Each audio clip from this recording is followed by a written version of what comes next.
Pessoal, boa noite, então. É, Mais uma vez, bem-vindos aí ao nosso curso, nossa nona aula. É um prazer receber vocês e dar continuidade ao nosso curso aí, né? Eu vi uma pergunta aqui do Benedito, depois eu te respondo, beleza? Te dou notícias aí.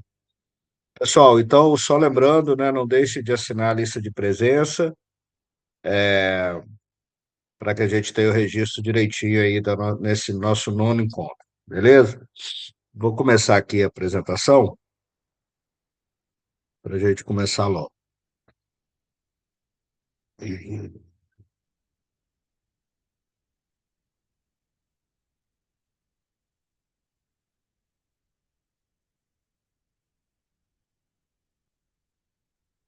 Acho que está tudo certo aí, né? O Guilherme vai me dar o apoio com as perguntas que apareceram no chat, tá bom, pessoal? Obrigado aí, Guilherme, pela força. Pessoal, então nós vamos dar continuidade à análise crítica do Sistema Nacional de Unidade de Conservação, ainda falando um pouco da lei hoje, né? Depois a gente amplia e fala um pouco do decreto mais especificamente, né? Então, nós vimos na aula passada os objetivos, as diretrizes do SNUC, algumas questões importantes do ponto de vista legal. Hoje nós vamos continuar, então, vendo, a partir do artigo 6º do capítulo 2, alguns aspectos importantes. Primeiro detalhe, o artigo 6º, ele trata da organização administrativa do sistema, né? Então, ele diz que o sistema, ele vai ser, o Sistema Nacional de Unidade de Conservação da Natureza, ele é gerido, então, pelo Ministério do Meio Ambiente. Cabe ao Ministério do Meio Ambiente fazer a gestão, a coordenação do Sistema Nacional de Unidade de Conservação. Portanto, ele é o órgão central desse sistema, né? Associado ao Ministério do Meio Ambiente, a gente tem o Conselho Nacional de Meio Ambiente, que é um órgão para algumas coisas consultivo, para outras deliberativo, né? Mas que assessora essa coordenação, aprovando algumas questões ou apenas sendo consultado para algumas deliberações, né? E na ponta, nós temos os órgãos executores do sistema, que são o Instituto Chico Mendes de Biodiversidade, a nível federal, os órgãos estaduais de meio ambiente, né? E aí cada estado tem uma nomenclatura diferente, né? Aqui em Minas Gerais, por exemplo, é o Instituto Estadual de Florestas, né? No Rio de Janeiro é o INEA, enfim, temos diferentes nomenclaturas. E nos municípios são os órgãos municipais de meio ambiente. Cada um deles cuidando da sua atribuição, né? Então, o Instituto Chico Mendes cuida apenas das unidades federais, os órgãos estaduais apenas dos seus estados e os municípios a mesma coisa. Então, o CONAMA é então o órgão deliberativo e consultivo, atuando aí principalmente na normatização e no acompanhamento do sistema. O Ministério do Meio Ambiente é o órgão central, é quem faz a coordenação e articulação política. E o ICMBio, e aí entra o IBAMA como órgão acessório, né? O ICMBio ele é órgão executor a nível federal, né? Pela implementação, ação de polícia e gestão, mas o IBAMA ele pode ser é, é, acionado, né? Como um órgão colaborador, né? É importante a gente deixar claro que antes da criação do ICMBio, era o IBAMA que executava essa função, né? Agora é o ICMBio, mas em alguns aspectos o IBAMA também contribui, principalmente em zonas de amortecimento, né? Então, o SNUC deixa muito claro a separação das funções políticas de governança, né, para assegurar aí uma especialização técnica. Dentro desse mesmo artigo, a gente tem um parágrafo único interessante, né? que diz que podem integrar o Sistema Nacional de Unidade de Conservação, excepcionalmente, a critério do CONAMA, unidades de conservação estaduais e municipais, e, para atender a peculiaridades regionais ou locais, possuam objetivos de manejo que não possam ser satisfatoriamente atendidos por nenhuma categoria prevista na lei e cujas características permitam, em relação a essa, uma clara distinção. Bom, eu estou lendo porque eu sei que tem pessoas que ficam acompanhando no celular, né, e não conseguem ler direito agora. Mas o que esse parágrafo único está dizendo é que estados e municípios podem criar categorias de unidade de conservação diferente das 12 previstas no Sistema Nacional, desde que justifiquem isso.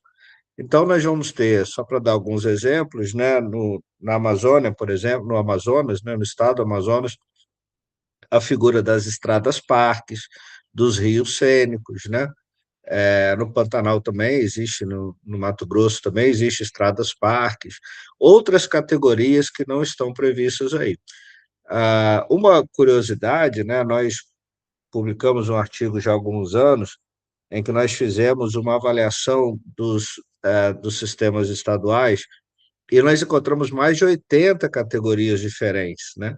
Isso é realmente uma questão que merece uma discussão, porque não me parece ser uma excepcionalidade, né? A ter 80 e tantas categorias de unidades de conservação.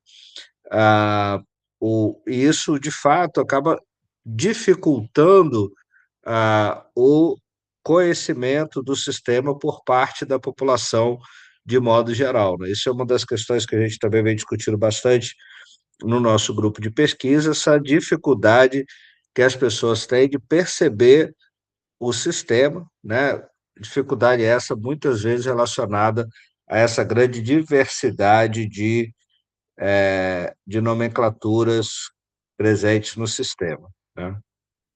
Mas eu queria falar um pouco sobre o ICMBio. Eu acho que o ICMBio, muita gente precisa entender melhor o funcionamento e as atribuições do ICMBio, né? O ICMBio foi criado ah, por, ah, por uma lei, né, que foi sancionada em 28 de agosto de 2007, né? Antes disso, havia sido feito um decreto, né, em abril de 2007, e ele recebeu esse nome, Instituto Chico Mendes de Conservação da Biodiversidade, como uma sinalização clara de um perfil mais socioambiental do Instituto, né?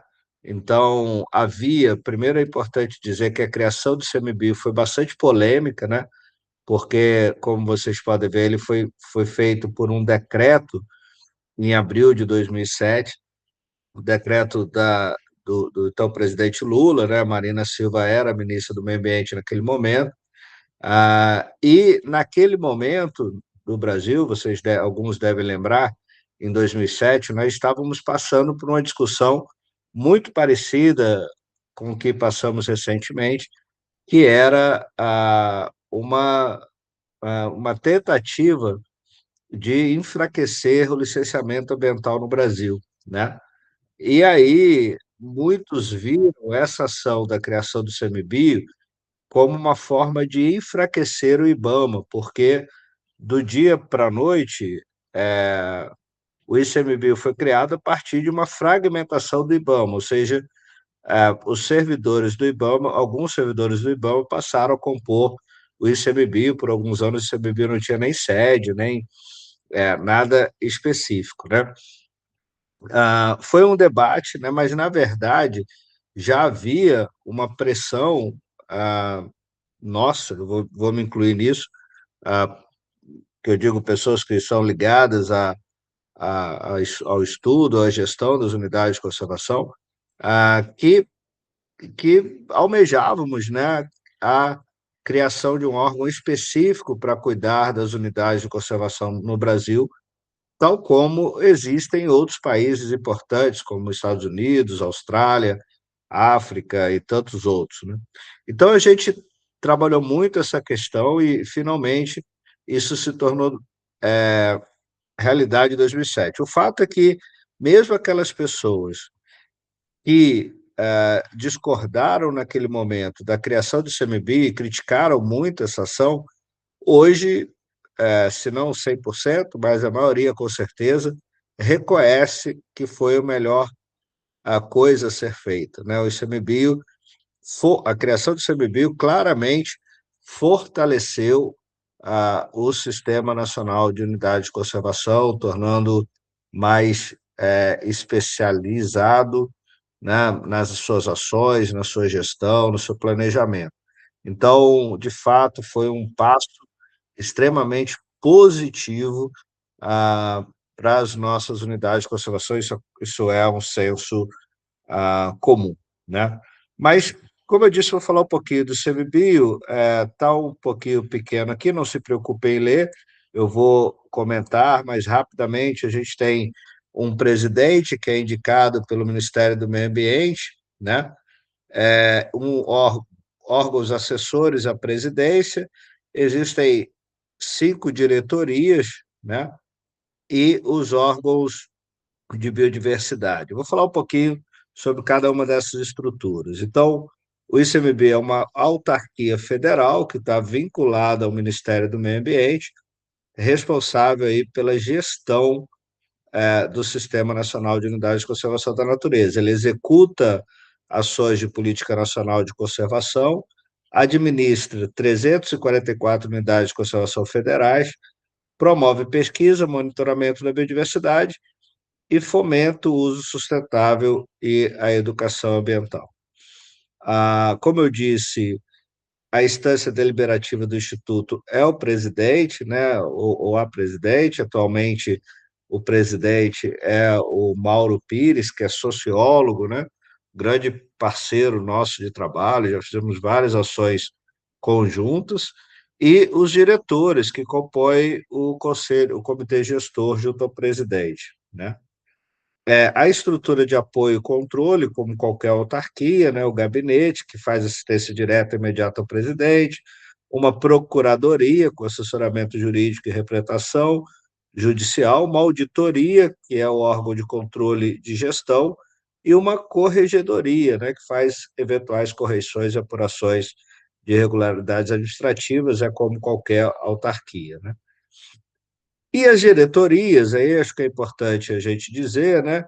A gente tem a diretoria de Planejamento, Administração e Logística, né, que é conhecida como DIPLAN, que faz a gestão administrativa, é responsável, então, pelo suporte operacional das unidades de conservação, fazendo gestão de pessoas e desenvolvimento, tratando de orçamento, finanças e contabilidade, a logística, a infraestrutura e a tecnologia da informação, e também cuida das licitações e contratos. As diretorias, a rigor, estão sediadas em Brasília, né? Tem muita gente que questiona por que a maioria dos gestores, dos servidores do CMBio, ou estão proporcionalmente em Brasília, né? É bom lembrar que Brasília é a sede administrativa do Instituto, então toda a parte de operação está centralizada no Distrito Federal, né? Depois a gente tem a DIMAN, que é Diretoria de Manejo das Unidades de Conservação, que trata diretamente da gestão das unidades de conservação. Então, ela diretoria de criação e manejo, né, das unidades de conservação.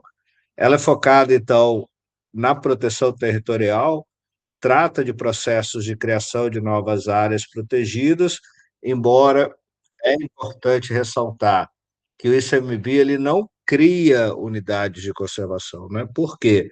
Porque a criação de unidades de conservação ela se dá por um ato do executivo, né? Ou por decreto ou por lei. Mas o ICMBio pode propor a criação de unidades de conservação fazendo esse processo de proposição, né? A ADIMAN também é responsável pela elaboração e revisão dos planos de manejo, pela proteção, fiscalização e combate a incêndios e pelo uso público e concessões de serviços. Tudo está dividido nessas coordenações. Vejam que essas caixinhas representam, então, funções diferentes exercidas pelo pessoal da DIMAM. Depois a gente tem a Diretoria de Ações Socioambientais e Consolidação Territorial, que é a DSAT, que é muito importante, né, porque ela trata da gestão de conflitos em relação a populações tradicionais de uso sustentável, né, no seu foco socioambiental, e ela também está envolvida com um dos principais gargalos que a gente tem hoje, né, que é a consolidação territorial.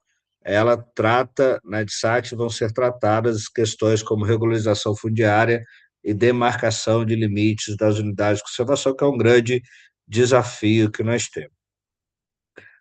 Por fim, a gente tem a DBio, né, Diretoria de Pesquisa e Avaliação e Monitoramento da Biodiversidade, que é uma diretoria mais, diríamos, técnica em termos de estudos de biodiversidade, né?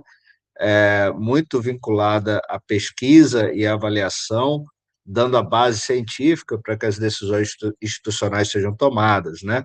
Ela faz avaliação do estado de conservação de espécies, faz monitoramento da biodiversidade, através de um programa que se chama Monitora, é um programa federal em que é feito constantemente, né, de forma direta, esse monitoramento de biodiversidade, e a DBio também coordena os 14 centros de pesquisa que estão, esses sim, espalhados pelo Brasil, né?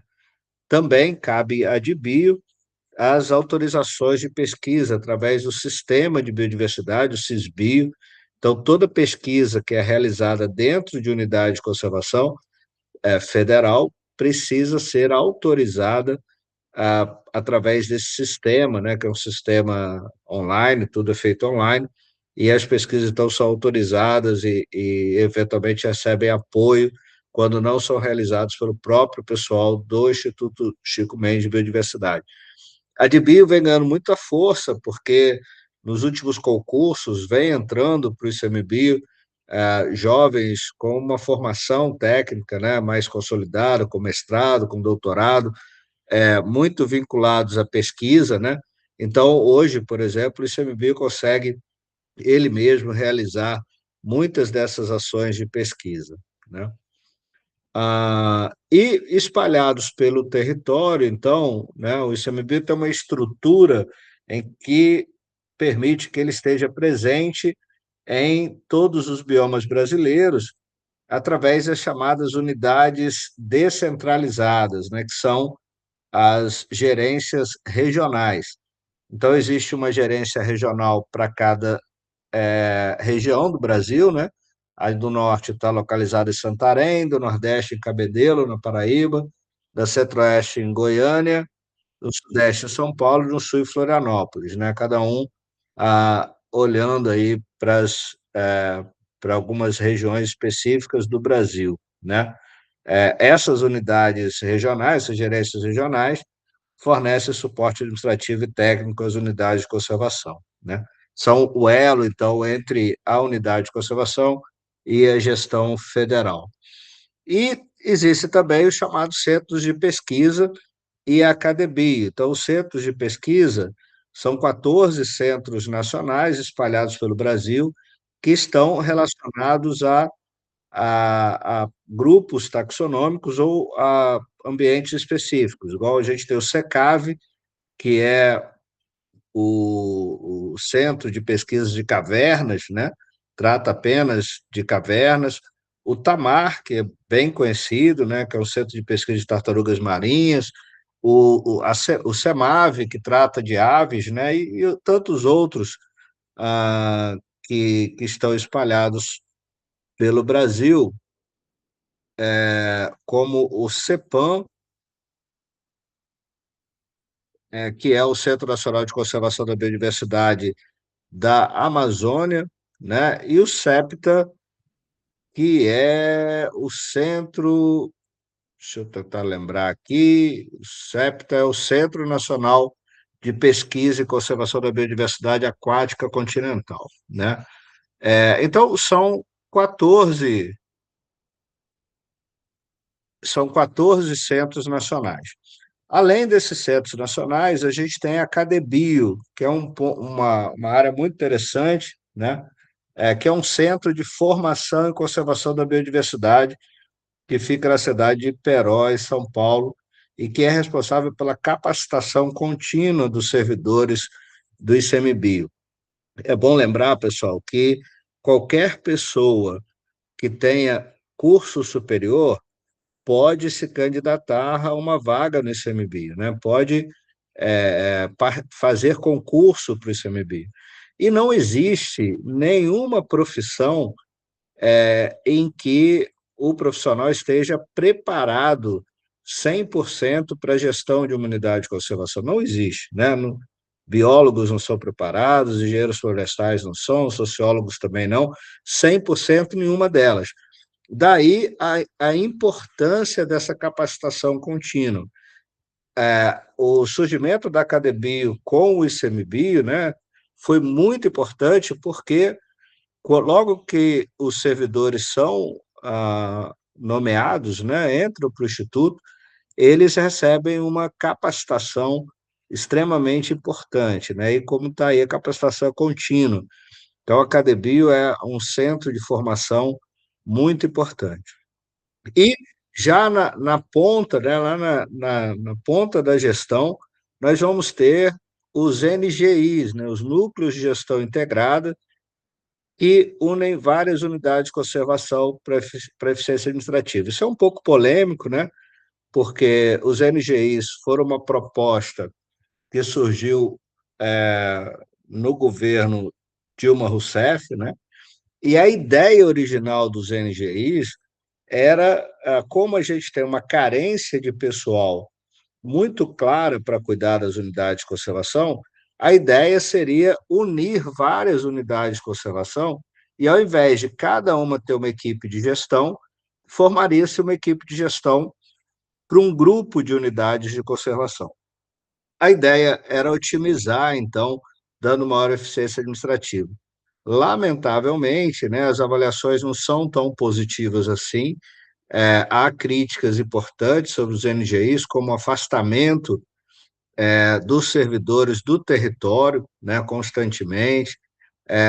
Há outra crítica, como a falta de integração entre os próprios servidores que compõem os NGIs.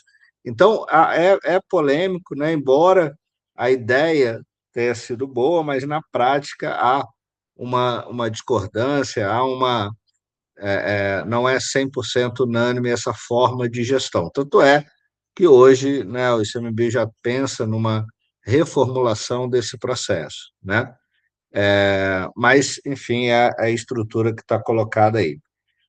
Eu queria, então, destacar algumas das atribuições do pessoal do ICMBio, né? Que isso é muito importante, muita gente pergunta, né? Isso é recorrente em concursos também, qual a diferença do ICMBio para o IBAMA, né? A rigor, e assim, grossamente falando, o IBAMA cuida de tudo que está fora das unidades de conservação, enquanto o ICMBio cuida de tudo que está dentro das unidades de conservação e desses centros de pesquisa, centros nacionais de pesquisa. E ambos, IBAMA e ICMBio, cooperam em regiões de interface, como zonas de amortecimento ou outras ações em especial. Mas cabe ao Instituto Chico Mendes, então, aos seus servidores, executar ações de política nacional de unidades de conservação da natureza, referentes às atribuições federativas, preste atenção aí, ó, relativas à proposição, implantação, gestão, proteção, fiscalização e monitoramento das unidades de conservação instituídas pela União, né, pelo governo federal. Vejam que não se fala em criação, mas sim em proposição, porque, como eu já alertei, né, a criação se dá por um decreto ou por uma lei específica.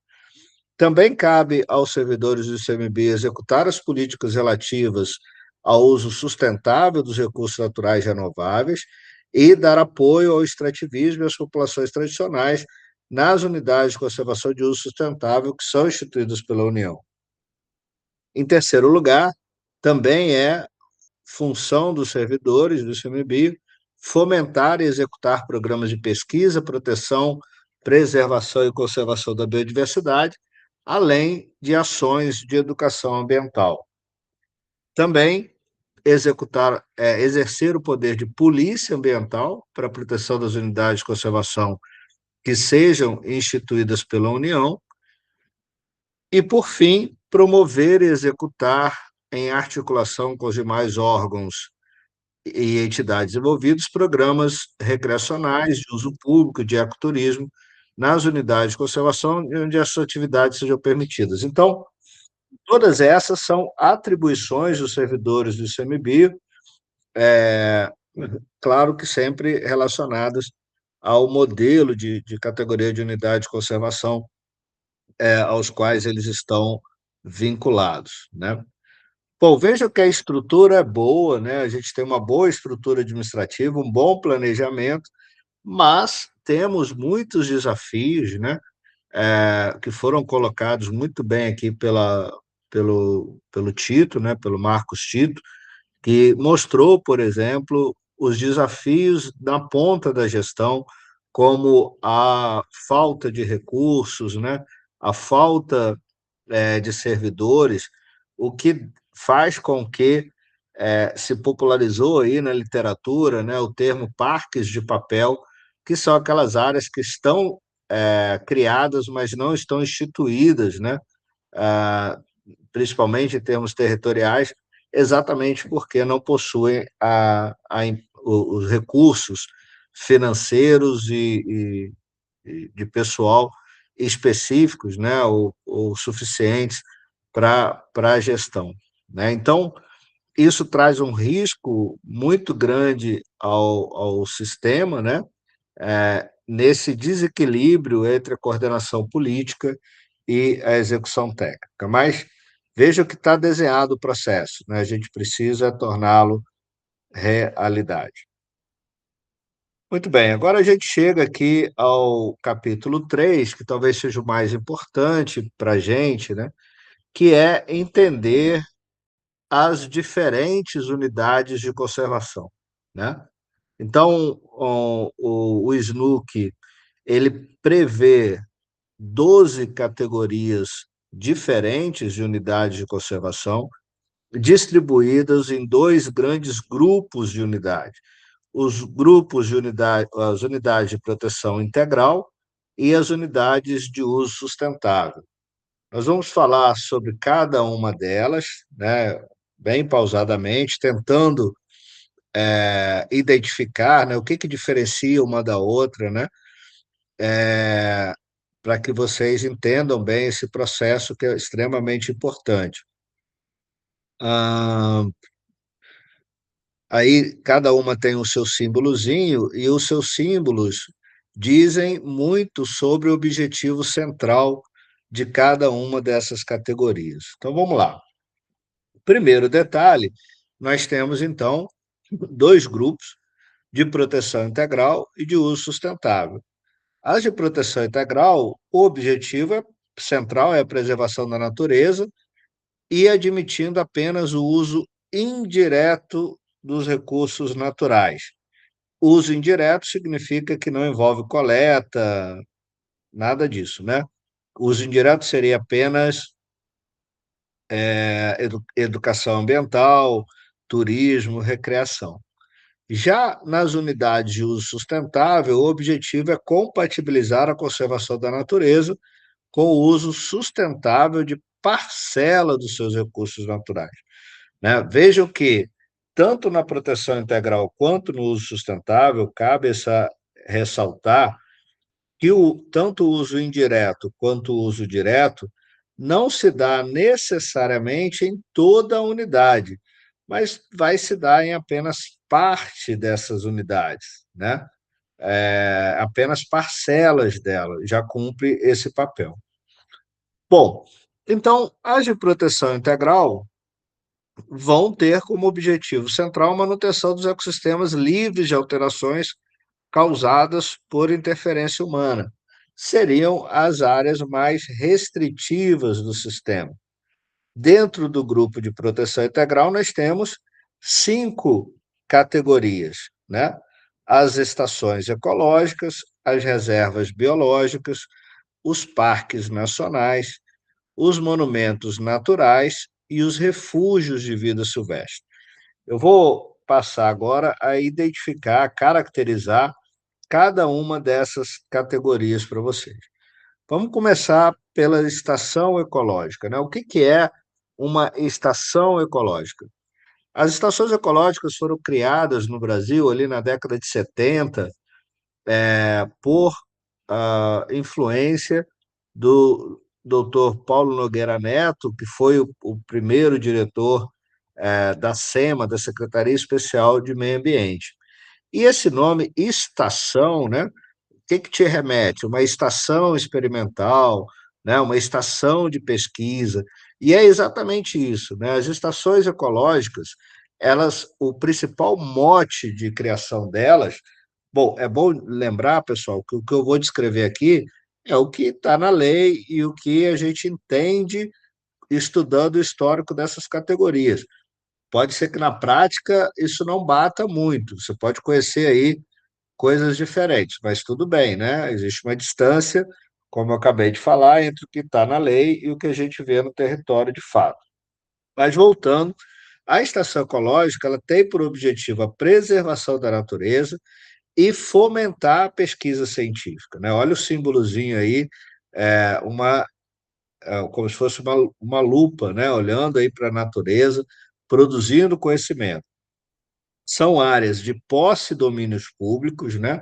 Então, se ela for criada numa área privada, a área tem que ser desapropriada, né? Entregue ao poder público, né? É proibida nessas áreas a visitação pública, exceto com objetivos educacionais. Então, a estação ecológica ela pode promover educação ambiental, mas não é um objetivo dela. E ela não pode ser meramente visitada, né, com atividades turísticas ou recreacionais. A visita é apenas para objetivos educacionais, ou seja, promovidos pela própria estação. Apesar de ser uma categoria criada para a promoção da pesquisa científica, a pesquisa científica tem que ser autorizada previamente, né, para que não provoque alterações significativas na estação. Aliás, existe um item muito importante que diz que as alterações permitidas numa estação ecológica para fins de pesquisa só podem ocorrer dentro desse cenário, para restauração de ecossistemas modificados, para manejo de espécies com fins de preservação da diversidade biológica, para coletas com finalidade científica. E existe um critério muito importante: essas alterações só podem ocorrer, no máximo, em 3% da área da unidade, ou até 1.500 hectares. Quer dizer, se 1.500 hectares for menor que 3%, vale os 1.500 hectares. Então, essa é a grande vocação das estações ecológicas, né? A produção do conhecimento, da pesquisa científica. Mostrando alguns dados para vocês aqui, o Brasil tem hoje 113 estações ecológicas que protegem aí 124.671,9 quilômetros quadrados, sendo 30 federais, com 70, pouco mais de 73 mil quilômetros quadrados, 68 estaduais, com 51.500 quilômetros quadrados, e 15 municipais, com 53,34 quilômetros quadrados. Eu quero que vocês passem a reparar em algumas questões. Vocês vão ver que, em média, as áreas federais são maiores que as estaduais e as estaduais são maiores que as municipais. Isso vai se repetir com certa frequência, né? E aqui, como elas estão distribuídas nos biomas, só as estações ecológicas. Esse dado aqui, pessoal, eu não consegui atualizar.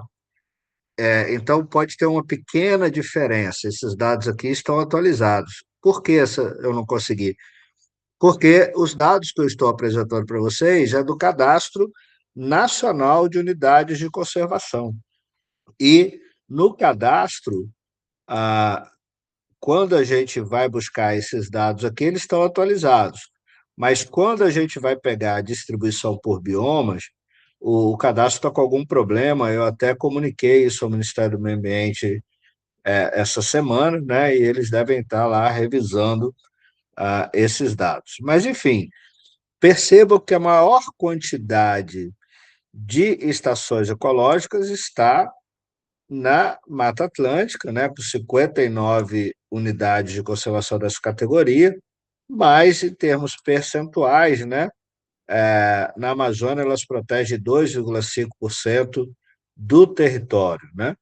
Algumas são tão pequenas como aqui na zona, o que está aqui no branco é a zona marinha, né?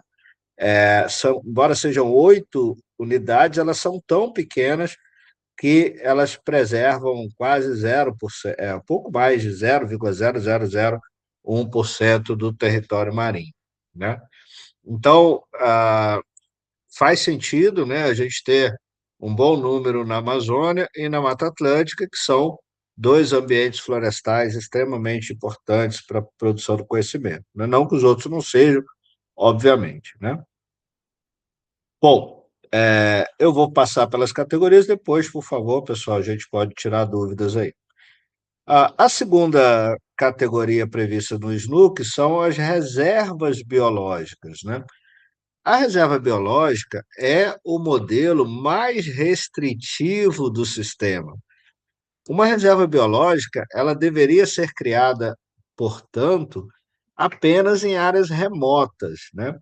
Embora certamente vocês conheçam reservas biológicas urbanas, ela não faz sentido nenhum, né? Por quê? Porque o objetivo central das reservas biológicas é a preservação integral da biodiversidade sem intervenção humana e sem modificações ambientais, exceto para fins de recuperação, né? Então, é uma área muito restritiva. Também de posse e domínios públicos, né? Ou seja, uma vez criada em área privada, essa área precisa ser desapropriada e tornada pública. Da mesma forma, é proibida a visitação pública, exceto com objetivos educacionais, então não cabe a uma reserva biológica promover turismo ou promover educação ambiental, né?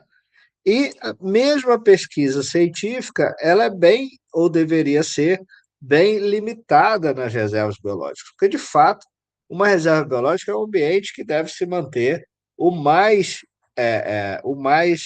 isolado possível, né? O mais íntegro possível, com menor intervenção possível. Vale a pena destacar uma questão que vocês percebam que reserva biológica e estação ecológica são muito parecidas, né? Na prática, até não faz muito sentido a gente ter essas duas figuras, né? Podiam perfeitamente ser apenas uma, e se vocês lembram da minha aula, quando eu estava falando da história do sistema, a proposta era essa, né? Transformar a reserva biológica e estação ecológica em reserva ecológica, criando uma categoria só. Mas existiu aqui, de fato, uma certa vaidade pelos dois grupos, né, por dois grupos que estavam discutindo o SNUC, porque a reserva biológica ela estava historicamente vinculada ao Instituto Brasileiro de Desenvolvimento Florestal, enquanto, como eu disse, a estação ecológica estava historicamente vinculada à, à, à SEMA, né, a Secretaria Especial de Meio Ambiente. Então, esses dois históricos acabaram impedindo essa conciliação, e aí o resultado é que a gente tem essas duas categorias que, sem dúvida nenhuma, poderiam ser apenas uma, né? Então, nós vamos ver, não são muitas, né? São 78 reservas biológicas, né? Protegendo aí pouco mais de 56 mil quilômetros quadrados, são 31 federais, com quase 43 mil quilômetros quadrados, menos estaduais e menos municipais, por isso que eu falei, né? Não faz sentido realmente, é mais. Vejo que aqui vai ser um dos poucos casos em que a gente vai ter mais unidades dessa categoria a nível federal, porque é, de fato, um modelo muito restritivo, né? E que protege pequenos percentuais dos biomas, apenas 1,25% da Amazônia. Na Caatinga e no Cerrado, os números são tão pequenos, tendem a zero, o mesmo acontece aqui na zona costeira marinha. No Pantanal não existem reservas biológicas, na Mata Atlântica protege 0,23% e nos Pampas 0,06% do território, né? Então é um modelo muito restritivo. A terceira categoria, essa sim, e vocês podem de novo ver bem aí os símbolozinhos, né? Como eles estão muito vinculados ao objetivo da categoria. Nós vamos falar de uma das mais antigas, né? Que é o Parque Nacional. E aí percebam uma coisa que muita gente confunde e não é devidamente tratado nos cursos, nas aulas, nos livros, etc. Parque Nacional é o nome da categoria. Historicamente, Parque Nacional não era a mesma coisa que Parque Federal. Então, vejam bem, o nome Parque Nacional era o nome da categoria. Tanto é que, se vocês pegarem documentos mais antigos, vai estar escrito assim: Parque Nacional Estadual tal, né? Parece uma contradição, mas não era historicamente. Por quê? Como eu falei, Parque Nacional não é uma referência ao fato de ser federal, ou não era antes do SNUC, né? Era o nome da categoria. Mas eu volto a falar disso já já. Quais são as características de um parque nacional? Veja, o parque nacional, eu costumo brincar que é o garoto propaganda do sistema, né? É aquela figura, é aquela categoria que mais vai dialogar com a sociedade no ponto de vista da proteção integral. Por quê? Porque, além de preservar ecossistemas naturais de grande relevância ecológica, ele também preserva locais de grande beleza cênica.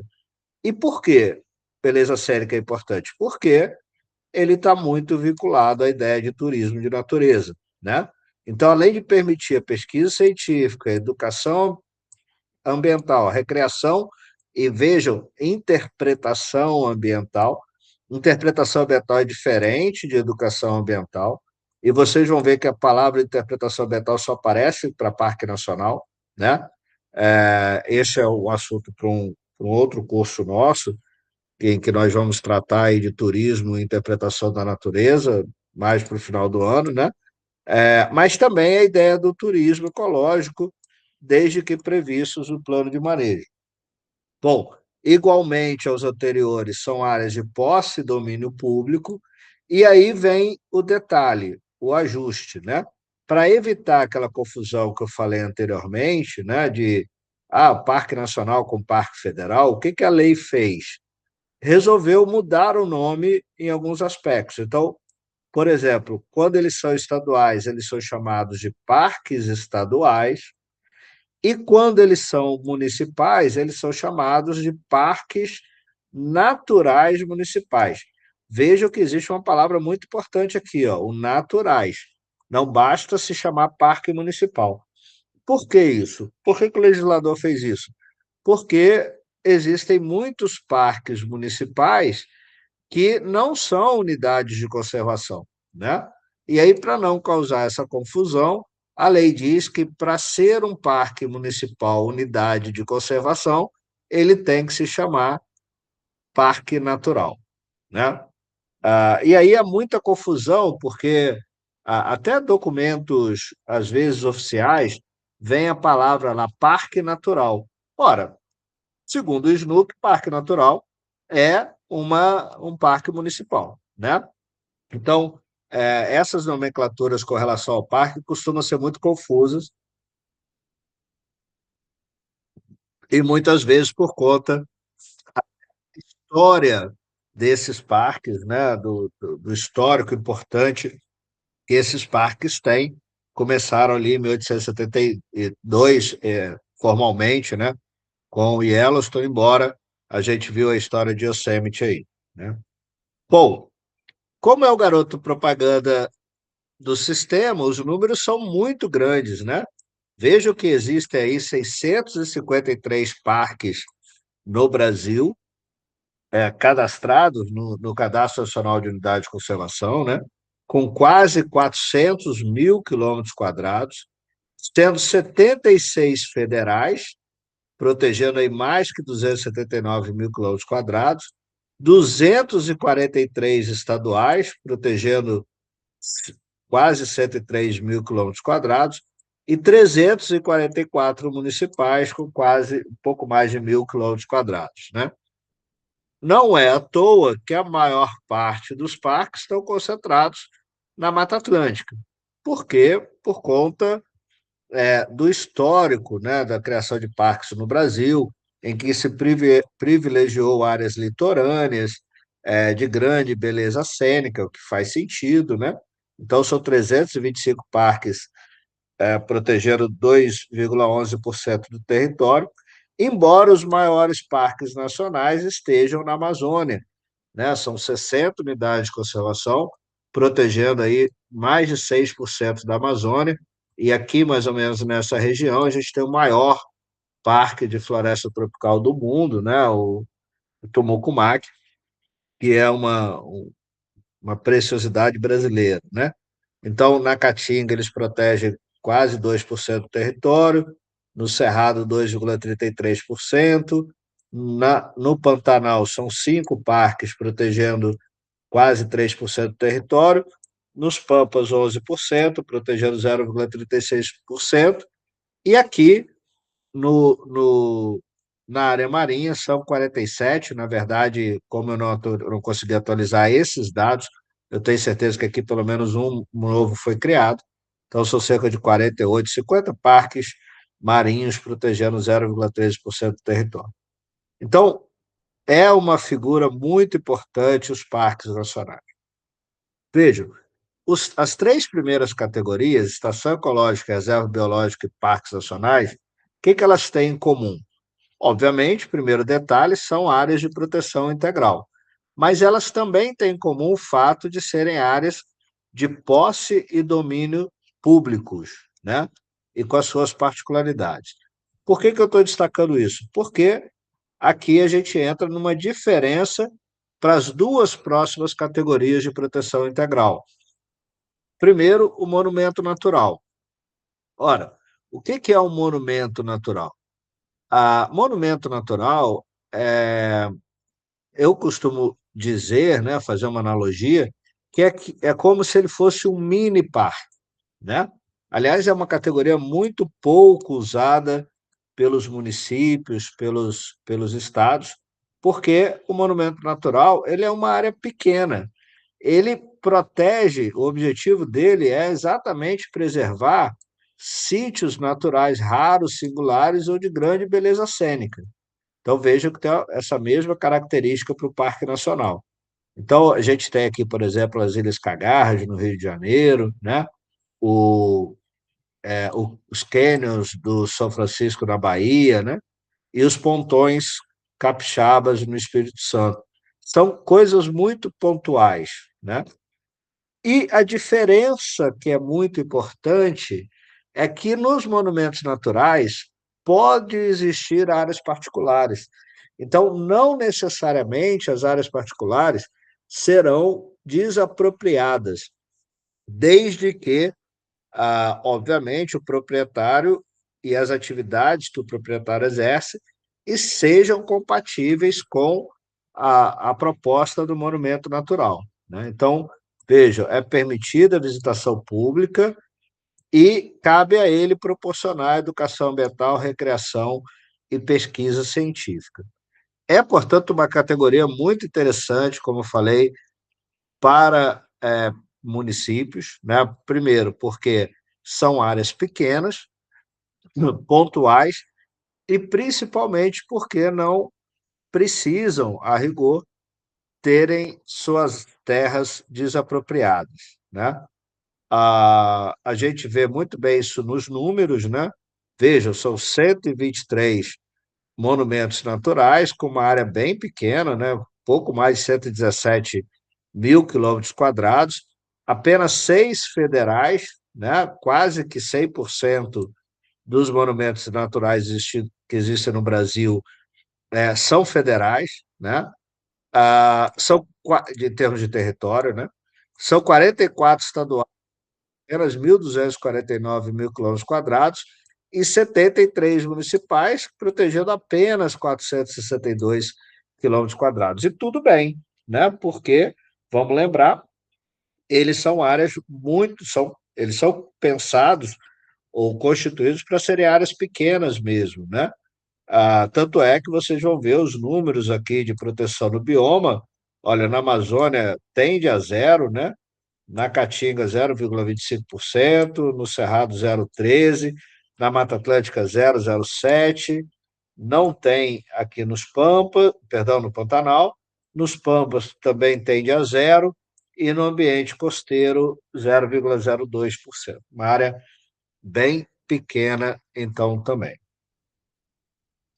E terminando aí as categorias de uso perdão, as categorias de proteção integral, nós vamos ter os refúgios de vida silvestre, né?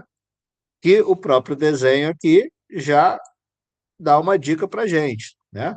São áreas cujo objetivo é proteger locais para a existência ou reprodução de espécies ou comunidades da fauna, da flora e da fauna, sejam elas residentes ou migratórias. Então, o refúgio de vida silvestre protege locais que são usados pela fauna e que são áreas também, né, de reprodução de flora, né? Tem essa relação, obviamente, de dispersores, de polinizadores, etc. E, principalmente, são locais que protegem espécies migratórias, ou seja, a espécie não está lá o ano inteiro, né? Mas esse lugar é muito importante para que as espécies cumpram os seus ciclos biológicos. Eu gosto sempre de dar o exemplo das tartarugas marinhas, né?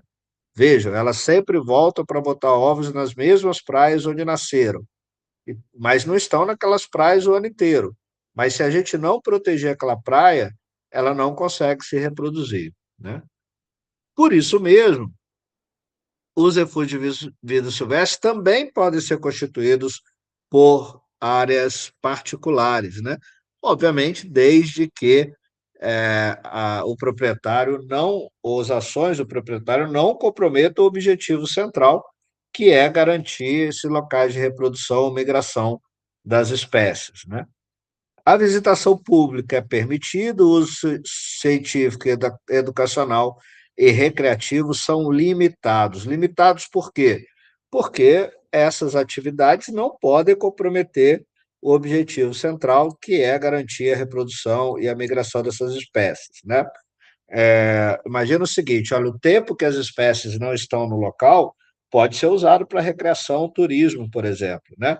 É, Desde que, obviamente, não degradem o ambiente, né? Então, é uma categoria também muito importante que tem esse objetivo central de garantir esse processo reprodutivo aí. Vejam que nós temos no Brasil 132 refúgios de vida silvestre, protegendo aí 7.555 quilômetros, 11 federais, com pouco mais de 3 mil quilômetros quadrados, 60 estaduais, com um pouco mais de 3.600 mil quilômetros quadrados, e 61 municipais, com uma área bem pequena, tal qual os monumentos naturais, são áreas também pequenas, né? E aí isso reflete na proteção por bioma. Olha, de novo, um número muito pequeno na Amazônia, tende a zero, né? Na Caatinga, 0,25% do território, no Cerrado, 0,13%, na Mata Atlântica, 0,12% de proteção, no ambiente marinho, 0,02%, no Pantanal nem tem, né? E no Pampa, 0,05% protegido. Então, essas são as categorias de proteção integral, né? Lembrando que a gente pode definir aí dois grupos importantes dentro da proteção integral. Todas têm em comum apenas o uso indireto dos recursos naturais. Mas estação ecológica, reserva biológica e parques são de posse e domínio públicos, né? No monumento natural e no refúgio de vida silvestre, podemos ter áreas particulares no seu interior, ok? Depois eu posso esclarecer eventuais dúvidas aí. Bom, vamos para as de uso sustentável, né? Então, nas de uso sustentável, nós temos 7 categorias. Ah, Magela, mas só tem 6 desenhozinhos aí. Já já eu explico por quê. Está faltando um desenho, né? Que na verdade não existe.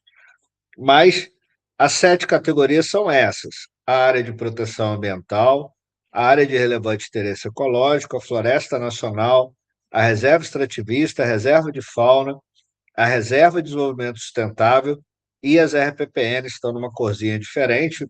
Vamos aprofundar daqui a pouco.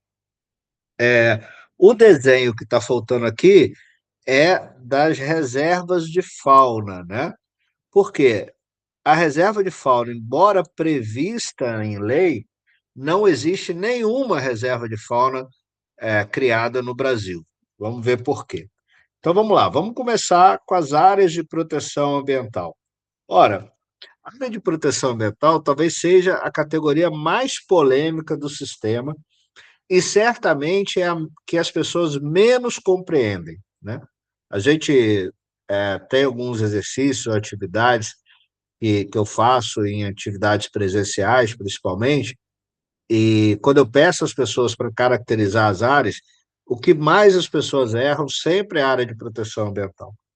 Por quê? Porque a gente está falando de uma categoria, primeiro, que tem um nome muito forte, né? Área de proteção ambiental. Para os leigos, quando você fala em área de proteção ambiental, dá a sensação de que é uma área super protegida, chama a atenção da sociedade. No entanto, as áreas de proteção ambiental são as menos restritivas do sistema. Eu costumo brincar que, se por um lado, numa reserva biológica quase nada pode, no outro extremo a gente tem exatamente a área de proteção ambiental, onde quase tudo pode. Inclusive, existem cidades dentro de áreas de proteção ambiental, né? Então, vamos lá. O que é uma área de proteção ambiental? Primeiro, é uma área extensa. Essa é uma primeira característica. Ela é uma área grande, né? A gente não cria uma área de proteção para proteger uma área pequena, né? Tem certo grau de ocupação humana, dotada de atributos abióticos, bióticos, estéticos ou culturais de especial interesse. O grande objetivo da APA é disciplinar o processo de ocupação do território, né? Assegurando a sustentabilidade do uso dos recursos naturais, obviamente proteger a diversidade biológica, qualquer unidade né? É formada por terras públicas ou privadas, onde nas áreas privadas atividades podem ser regulamentadas, né? Permite visita e pesquisa científica. Bom, as áreas de proteção ambiental elas foram trazidas ao Brasil também pelo doutor Paulo Nogueira Neto na década de 70, né? É, e elas são inspiradas no modelo europeu muito interessante, que são os chamados parques naturais. Então, na Europa, é muito comum a gente ter, além dos parques nacionais, a gente ter os parques naturais, que são grandes territórios onde no interior tem cidades, tem castelos, enfim.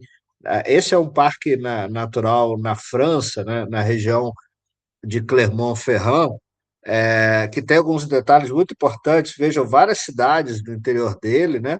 Mas tem reservas no interior, tem pontos de observação de aves migratórias, tem estações termais, tem algo que na Europa se faz muito e no Brasil se faz pouco, que são os chamados circuitos de leitura de paisagem, né? Ou circuito de paisagens. Enfim, por que esse tipo de parque é importante na Europa? Ora, porque a Europa é um ambiente extremamente ocupado, né, com uma densidade populacional muito grande. Então, esse modelo ajuda a disciplinar o ambiente, né, o território, organizando alguns pequenos ainda fragmentos naturais, né? E aí o doutor Paulo Nogueira Neto pensou, bom, esse é um modelo muito adequado à Mata Atlântica brasileira, porque vocês devem lembrar desse dado, né, que eu sempre destaco também, a densidade populacional do Brasil é ridícula, né? Menos de 1%, na verdade é 0,5% do território apenas ocupado por população, né, que é a área urbana, né? Quase 80% da população brasileira ocupa menos de 1% do território brasileiro. Agora, isso pensando no território todo. Agora, quando a gente pega a Mata Atlântica, obviamente esse número é muito maior, né? E não é à toa que o doutor Paulo Nogueira Neto pensou nas APAs como sendo uma estratégia importante para a Mata Atlântica. E aqui está o reflexo disso, né? A Mata Atlântica, vejam, tem a maior quantidade de APAs e quase 90% do que nós temos protegido de Mata Atlântica é APA. A gente vai voltar a falar desses números depois, de uma análise crítica deles, né?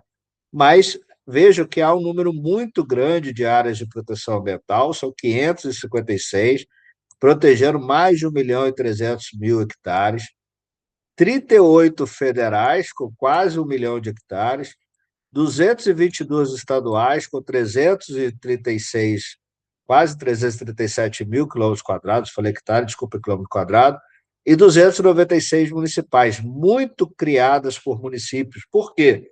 Os municípios aproveitam desse nome forte, área de proteção ambiental, dar uma falsa sensação de proteção efetiva à sociedade, né? Muita gente mora dentro de uma área de proteção ambiental e nem sabe que mora dentro de uma área porque não tem restrição nenhuma. Porque se não tem plano de gestão, as APAs acabam não funcionando adequadamente.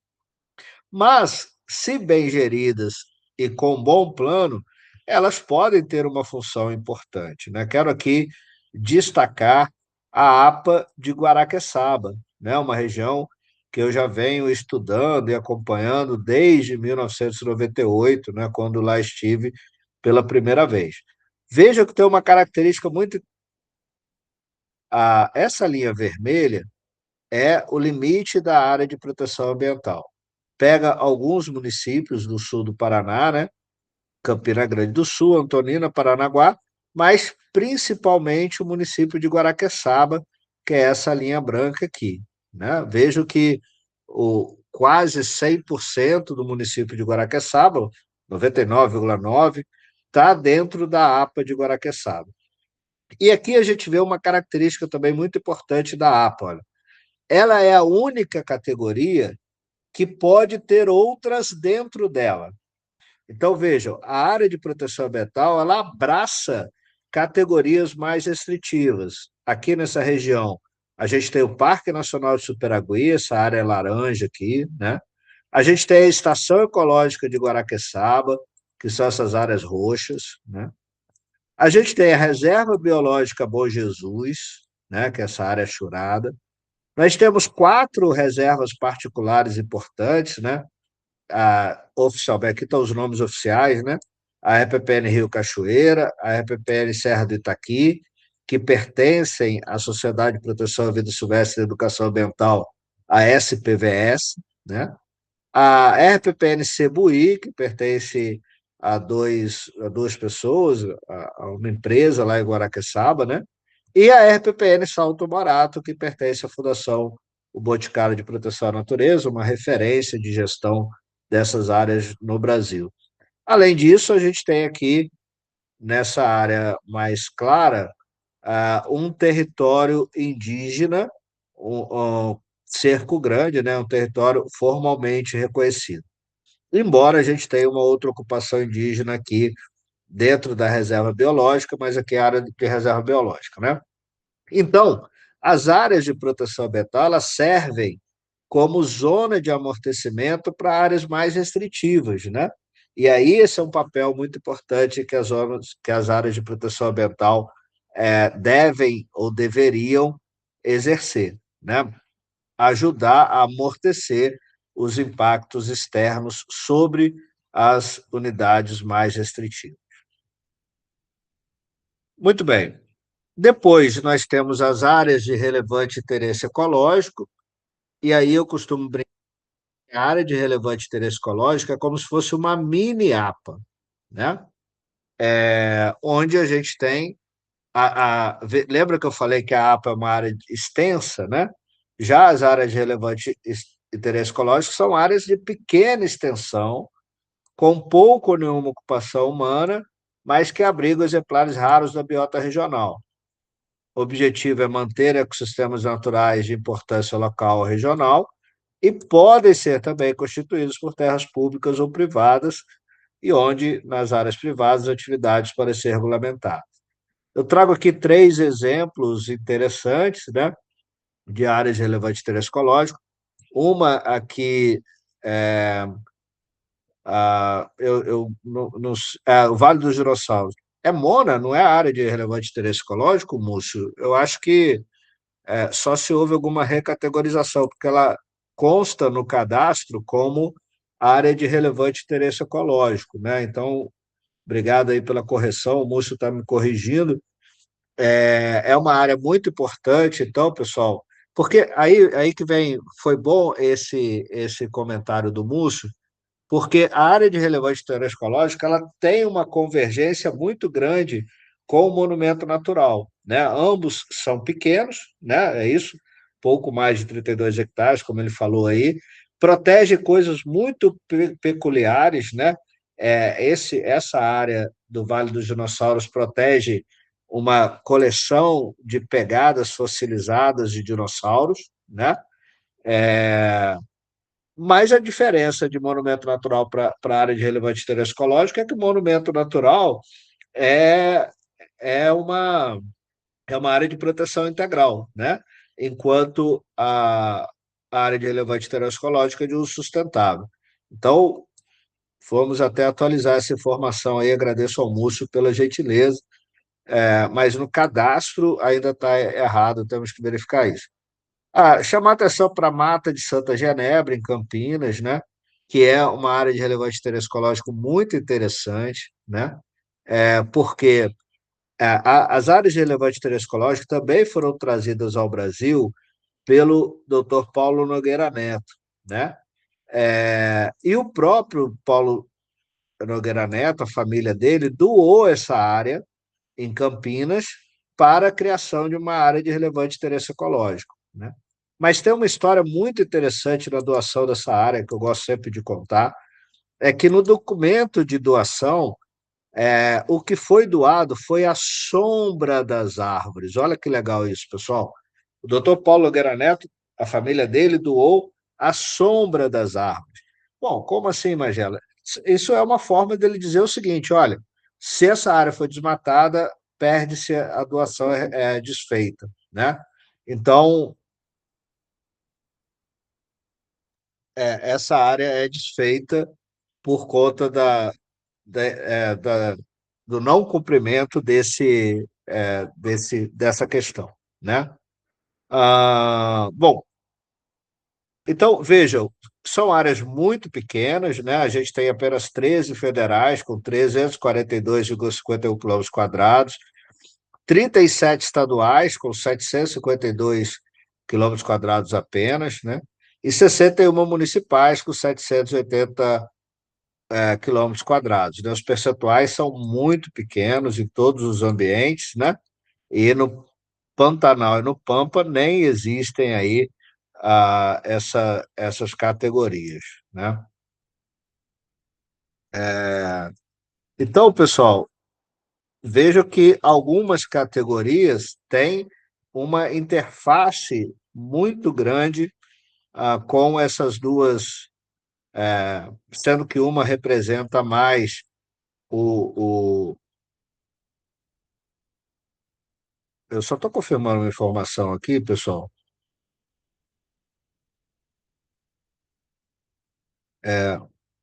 Depois, eu acho que vale a pena, Múcio, se você puder até conferir para a gente aí depois, porque, de fato, o Vale dos Dinossauros consta como uma área de relevante interesse ecológico no Cadastro Nacional.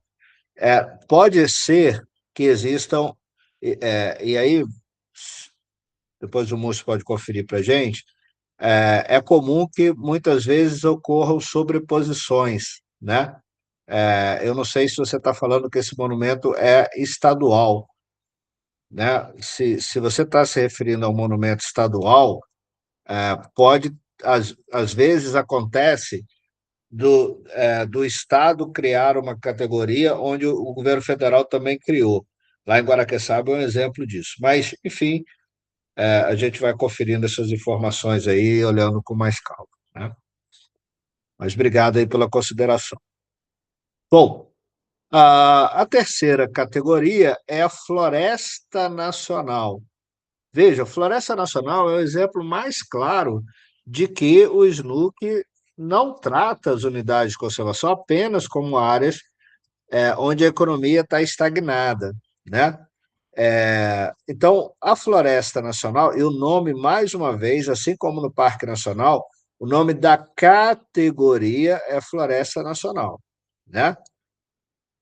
Ela foi criada para proteger espécies florestais predominantemente nativas. Isso aqui é uma das aberrações da lei, né? Porque, obviamente, dentro de unidade de conservação, a gente deveria ter apenas espécies nativas. Mas a Floresta Nacional acabou pegando aí áreas de reflorestamento, principalmente na Mata Atlântica, né? A gente tem algumas florestas nacionais com muitos com que eram projetos de reflorestamento anteriores, né? O objetivo básico é o uso múltiplo e sustentável dos recursos florestais, ou seja, a exploração sustentável de florestas nativas, né? É o objetivo recursos florestais e desenvolver pesquisa científica. São áreas de posse e domínio público, embora o uso é concedido a algumas populações, né? Permite-se a presença de populações tradicionais, permite-se a visitação pública. Agora, eu quero chamar a sua atenção, ó. É incentivada a pesquisa científica, né? Por que é incentivada? Porque tudo que a gente vai manejar, a gente tem que ter conhecimento técnico, né? Então, a pesquisa científica, ela não é só permitida, ela é incentivada para garantir o uso sustentável dos recursos madeireiros e não madeireiros. Um detalhe importante, que é uma incoerência também, é que em algumas florestas nacionais a gente vai ver mineração, que é uma ação, obviamente, incompatível com qualquer unidade de conservação.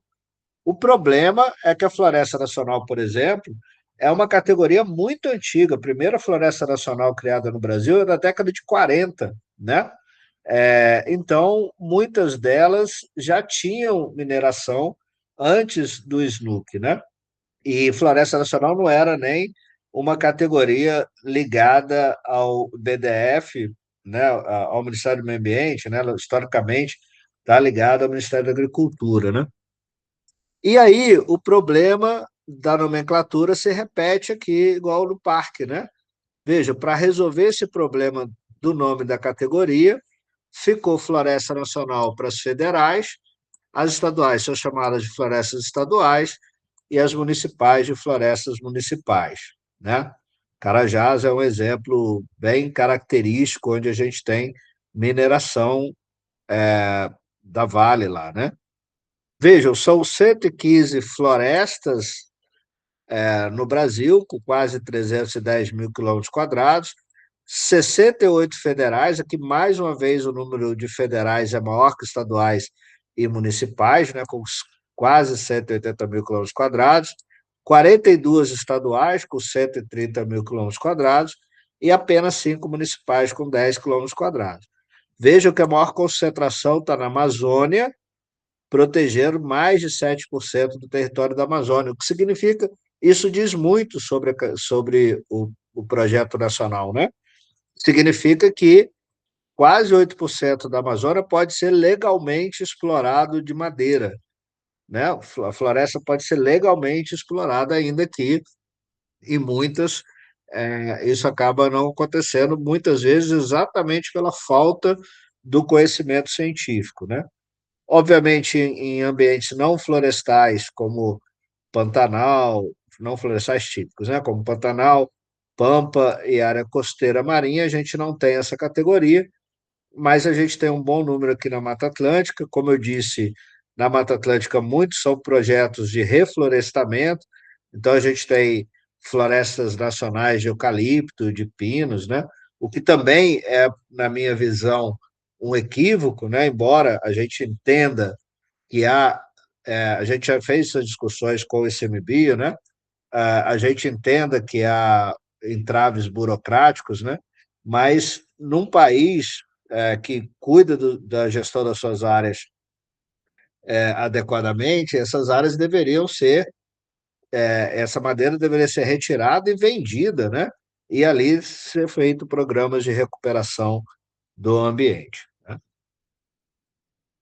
Ah, bom, nós temos ainda a reserva extrativista. Aí eu quero chamar a sua atenção para um detalhe. Veja, a reserva extrativista é uma área utilizada por populações tradicionais, né? Essa utilizada é muito importante porque é também muito comum confundir reserva extrativista com reserva de desenvolvimento sustentável. A principal diferença é que a reserva extrativista protege o recurso utilizado pelas populações tradicionais, né? Com o objetivo também de proteger o meio de vida e a cultura dessas populações, assegurar o uso sustentável dos recursos por essas populações. Né? São áreas de domínio público, mas o uso é concedido a populações tradicionais, a visitação pública é permitida, a pesquisa científica, igualmente a FLONA, não é só permitida, é incentivada pela mesma razão, né? Se a gente vai explorar os recursos, tem que ser incentivado, né? É proibida a exploração de recursos minerais e caça, e pode haver exploração de recursos madeireiros, desde que em bases sustentáveis e em situações especiais. Uma outra característica importante da reserva extrativista é que ela é composta por um conselho deliberativo. Né? Historicamente, as reservas extrativistas surgiram na Amazônia, né? Não é à toa que aqui a gente encontra a maioria delas. Né? São 98 reservas extrativistas no Brasil, com pouco mais de 157 mil quilômetros quadrados, 68 federais, com 135 mil quilômetros quadrados, 29 estaduais, com 21 mil quilômetros quadrados, e apenas uma municipal, com 682 quilômetros quadrados. Historicamente, a gente tinha dois grandes modelos de reserva extrativista. As da Amazônia, né, basicamente vinculadas à extração de borracha, e as do litoral, da zona costeira, vinculadas à pesca. Né? Mais recentemente, outros produtos vêm sendo explorados, como o açaí, né, ou outros produtos, né, e outras reservas extrativistas vêm aparecendo em outros ambientes brasileiros. Né? Bom, aí a gente chega na reserva de fauna. Veja, a reserva de fauna deveria ser para a fauna o que a floresta nacional é para as plantas, né? Para as árvores. Ela é prevista como uma área com populações naturais de animais de espécies nativas, terrestres ou aquáticos, residentes ou migratórias. São áreas cujo objetivo é o manejo econômico sustentável dos recursos faunísticos, né? Também de posse e domínios públicos, permite-se a visitação pública, mas a caça amadora ou profissional é proibida. Não há nenhuma unidade, nem federal, nem estadual, nem municipal criada nessa área, na verdade. Né? Nós não temos reserva de fauna criada no Brasil, cadastrada no Cadastro Nacional de Unidades de Conservação. E por que nós não temos? Porque a reserva de fauna, na verdade, ela foi uma tentativa, né, de ressuscitar algo que existia no Brasil ali na década de 40, 50, que eram as reservas de caça, né? Só que há um entrave aqui com a Lei de Crimes Ambientais de 1989, que proíbe a caça no Brasil, né? E o uso direto da fauna. Então, essa categoria, ela acabou ficando incompatível. Ela existe no papel, mas na prática ela não foi consolidada em nenhuma esfera administrativa, né? Ah, essa regulamentação aí ao que o Múcio se refere, provavelmente só se o município tiver um sistema municipal, né, é, de, de unidade de conservação. Senão não faz muito sentido essa, esse modelo, né?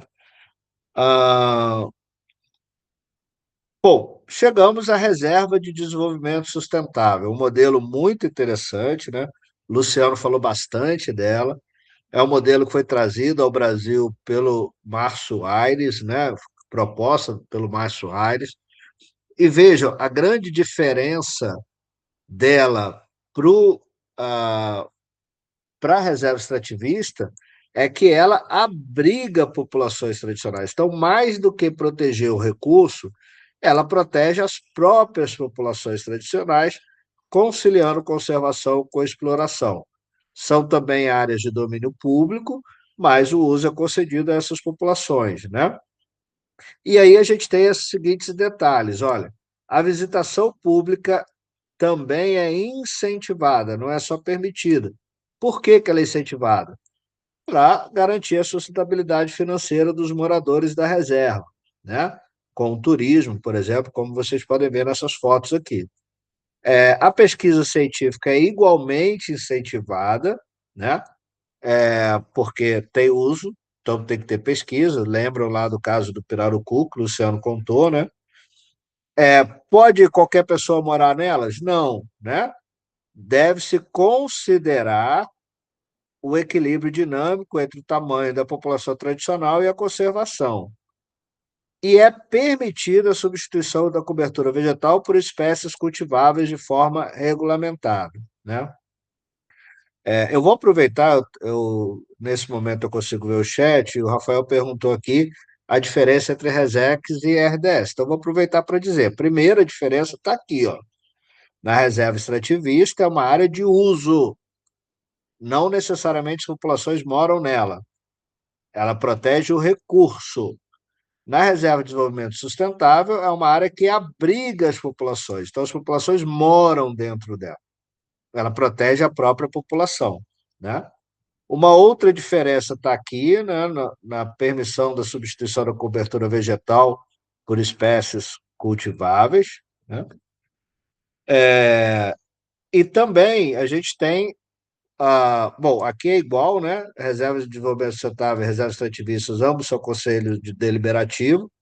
E uma outra diferença é que na reserva de desenvolvimento sustentável é obrigatório que o plano de manejo ah, defina aqui zonas de proteção integral, né? Uma zona de proteção integral prevista nessa área, certo?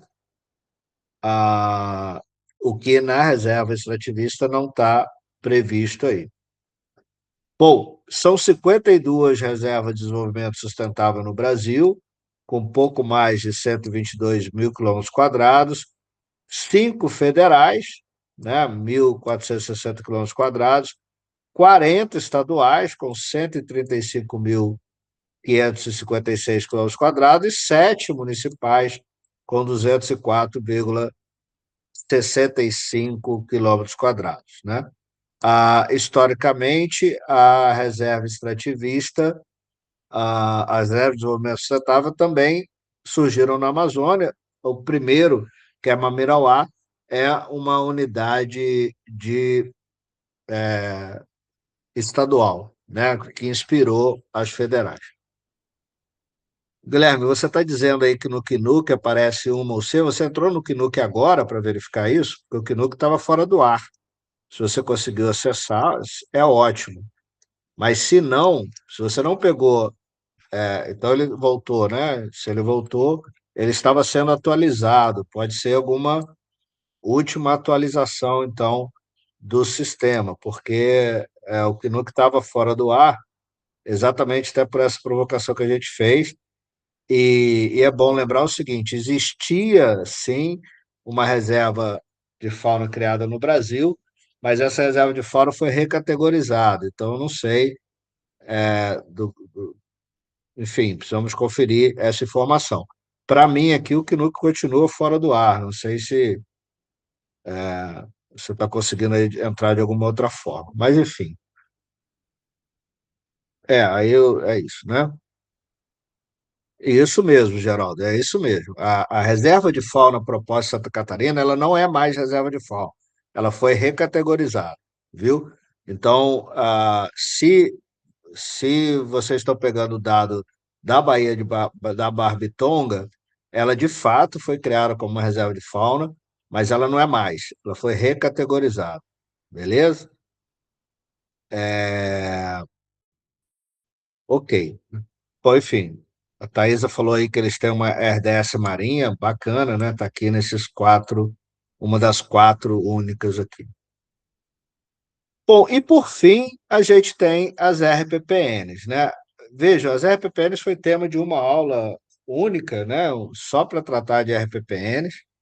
Então, vocês já viram bastante, eu só vou lembrar alguns detalhes que eu gosto, né, de chamar a atenção. Então, ela é a área que é 100% privada do sistema, né? É gravada com perpetuidade, ou seja, uma vez criada, ela nunca pode deixar de ser RPPN. Objetivos de preservar a diversidade biológica. A área é averbada em cartório, né? E só pode, em RPPN, dois aspectos: pesquisa científica e visitação, objetivos turísticos, recreativos e educacionais. Vejam, pode, não é obrigatório, né? A lei diz que elas podem receber apoio técnico e científico de instituições públicas, o que, na realidade, raramente acontece, porque o ICMBio, por exemplo, tem dificuldade para cuidar das próprias áreas, né? Não, dificilmente apoiam as RPPNs. E tem um detalhe aqui que elas podem ser manejadas de diferentes formas, desde que respeitados seus objetivos. O que eu quero dizer com isso? Olha, ela pode receber turista? Pode. Quem decide isso? O dono, né? O dono pode decidir se quer ou não quer, né? Ele pode manter a área completamente isolada, né? Outras, né? Chamar a atenção de Salto Morato aqui, a Neiliane está aí, são geridas de acordo com o Parque Nacional, como se fosse um parque, né? Preparadas para o turismo, né?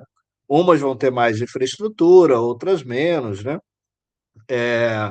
Mas sempre é uma decisão do proprietário como vai ser esse manejo.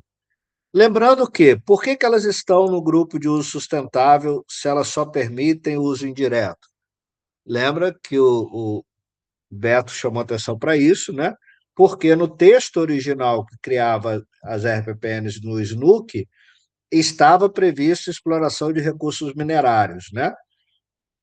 Há quem diga, inclusive, que isso foi uma tentativa de oficializar a grilagem de terra, né? Porque proprietários que queriam fazer mineração em áreas irregulares, poderiam regularizar sua terra e sua atividade criando a RPPN. Mas o governo brasileiro não caiu nessa armadilha e vetou esse artigo, né? E como o Beto bem explicou, o veto não podia mexer na estrutura da lei. Então criou esse impasse, né? As reservas particulares federais são sempre de uso sustentável, embora só possam atividades de uso indireto, né? São muitas reservas particulares, os valores até têm uma diferença.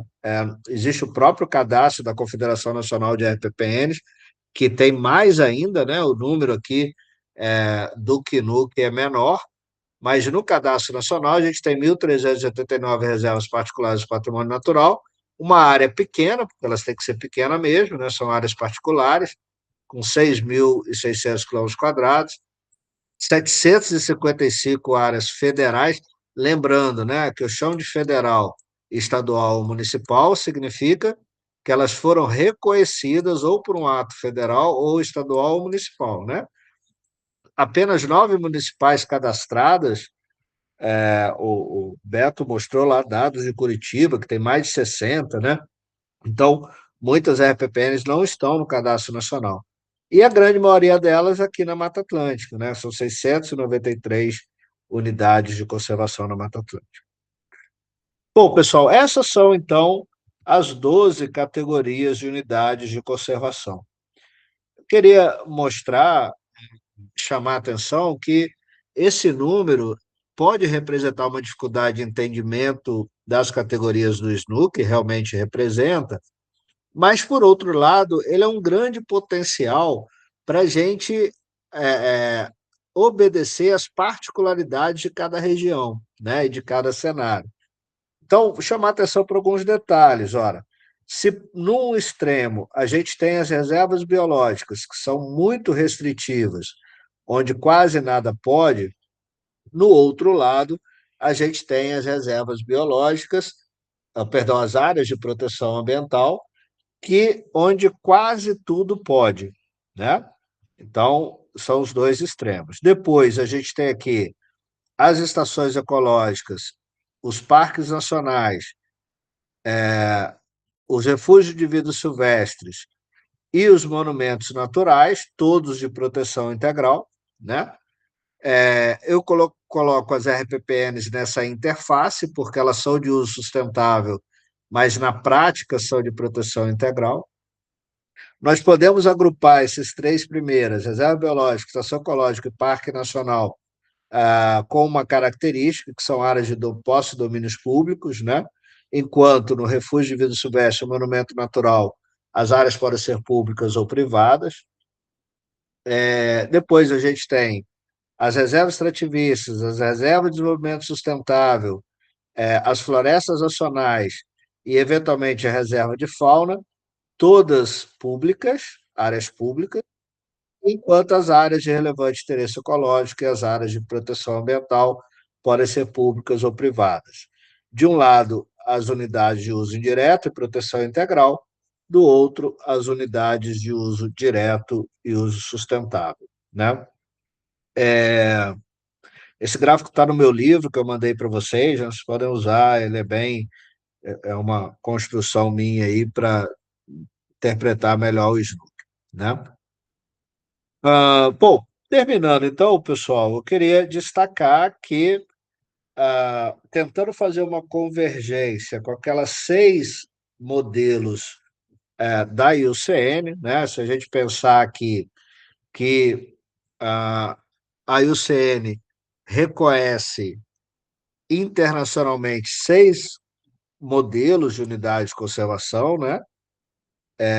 Sendo que o categoria 1 é dividido em duas, né? Reserva natural estrita e área silvestre, os parques nacionais, os monumentos naturais, as áreas de manejo de hábitats, as paisagens terrestres ou marinhas protegidas e as áreas protegidas com uso sustentável dos recursos naturais. Veja que a IUCN se foca muito nos objetivos de gestão e não no nome das categorias, né? Então, quando a gente vai comparar o sistema brasileiro com o sistema internacional, a gente deve levar em conta o que a IUCN define como objetivos de gestão para cada uma dessas categorias aqui. Então, por exemplo, a reserva natural estrita são áreas estritamente protegidas, destinadas a conservar a biodiversidade e possivelmente características geológicas, geomorfológicas, onde a visitação, o uso e os impactos humanos são limitados e controlados estritamente para garantir a proteção dos valores de conservação. Servem como áreas de referência indispensáveis para pesquisa científica e monitoramento. Já as áreas silvestres são áreas grandes, não modificadas ou ligeiramente modificadas, que mantêm seu caráter e influência naturais, sem habitação humana permanente ou significativa, protegidas e geridas para preservar sua condição natural. Os parques são o modelo mais conhecido no mundo, né? Grandes áreas naturais ou quase naturais que protegem os processos ecológicos de grande porte, juntamente com o complemento de espécies e ecossistemas característicos da área, e também proporciona uma base para oportunidades espirituais, científicas, educativas, recreativas e de visita que sejam ambiental e culturalmente compatíveis. Já o monumento natural é uma área pequena, né, destinada a proteger um monumento natural específico. Pode ser um elemento do relevo, uma montanha submarina, uma caverna, ou mesmo uma característica viva, como uma mata antiga, o caso de Santa Genebra, né? Costumam ser áreas bastante pequenas e de alto valor de visitação histórico-cultural. O monumento natural também é um modelo muito antigo, né? Então, é meio que padrão no mundo. Já as áreas de manejo de hábitat ou espécies são áreas com objetivos específicos de conservação de determinadas espécies ou hábitats. Muitas áreas protegidas dessa categoria necessitam de intervenções de manejo regulares e ativas para cumprir o seu objetivo. Já a paisagem terrestre marinha protegida, uma área onde a interação entre pessoas e natureza ao longo tempo produziu um caráter distinto e valores ecológicos, biológicos, culturais e estéticos importantes, e onde salvaguardar a integridade dessa interação é vital para conservar a natureza e sustentar outros valores. E, por fim, as áreas protegidas com uso sustentável dos recursos são áreas protegidas que conservam ecossistemas e hábitats junto a valores culturais associados e sistemas tradicionais de manejo de recursos naturais.